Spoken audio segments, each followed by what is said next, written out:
Finally, I and Sir Old Castle, who always drunk and keep calling me Mrs. Princess, leave the fortress of Baileytalk and set our horses to the village of Fairinor. We need to find the witch who long ago was a friend of my mother, but was accused in witchcraft and exiled from the castle. Now that old hag is our only chance to save the kingdom from evil, if she is alive, of course.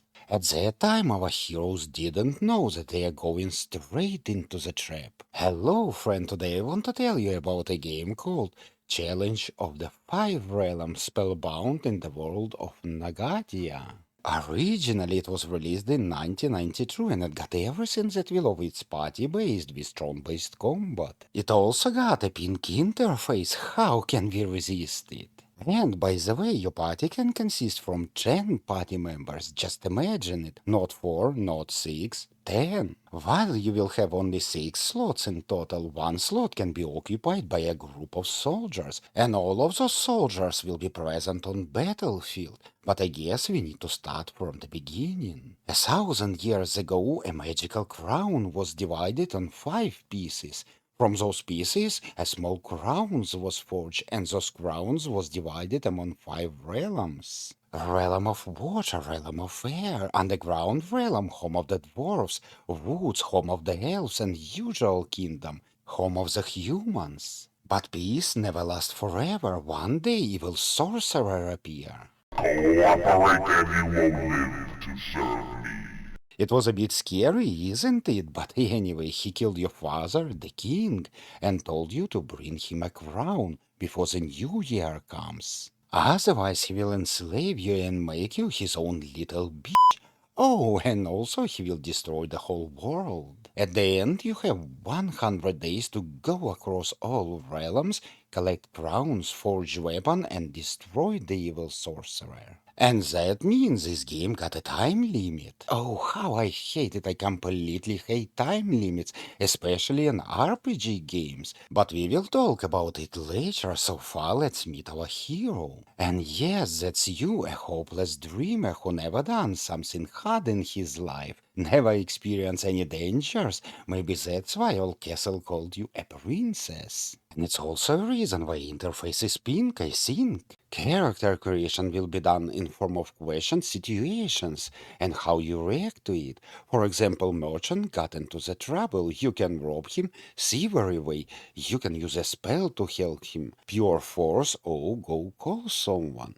It means magic, diplomacy, and pure fighter skill. And in the end, you will get your character based on decisions you made. And I want to draw your attention to the number of different skills that you will have. Attributes, combat skill, physical skills, personal skills, mental, and even magic skills. Definitely impressive and for some reason remind me Tess Daggerfall a lot. Now let's talk about the gameplay, and it will be very similar to Ultima series. Game world itself will be huge enough with plenty of interesting locations to visit, and those locations will be very different. In some locations you can fly, and in some you will need to breathe underwater. And keep in mind, this beautiful world will become smaller and smaller with each day, cause darkness is coming from the south, eating the land piece by piece, day after day. So I strongly advise you to explore southern part of the map first. NPCs will play a huge role. Each has its own character and personality. Some will love you, some will hate you. But in any case, only from them you can get important information, a hint that will clarify what you should do next. They can also give you a useful item or even the whole side quest, and sometimes just pick your pockets and steal something valuable from you. In any case, you will have to talk to everyone and read a lot, tons of dialogues. The game offers many moral dilemmas and choices. The old lady has her jewelry stolen by robbers, which was the last gift from her dead husband, and it's important to her, and of course she will ask you to return it. But this jewelry is also needed by the drunkard Old Castle, otherwise he will refuse to join your party. He plans to sell it and spend all money on booze to drink for years. And you know he's a decent fighter, your party needs him. A truly difficult choice. But not everything is so shiny in this realm. There will be a thing or two that will just make you rage quit this game. And the first thing is called interface is so chunky, junky, and inconvenient. Oh, the simplest action to put an item that you pick up in the world map to your inventory will require you to open 3 menus. First of all, you drag it on your portrait, you open a character sheet, then you need to choose inventory, and even more, you have 3 inventories: purse, bag, and treasure chest, and you need to choose where you want to put it. I got a locked chest and I got a key, and it took me 10 minutes to understand how to open this chest with a key. The simplest action will require you to do plenty of unnecessary moves. You will get used to it, of course, if you got enough patience. Luckily for us, equipping your character will be much easier. Very slowly, the pain you felt in the first 2 or 3 hours of the game will go away, and you even will start to enjoy this adventure.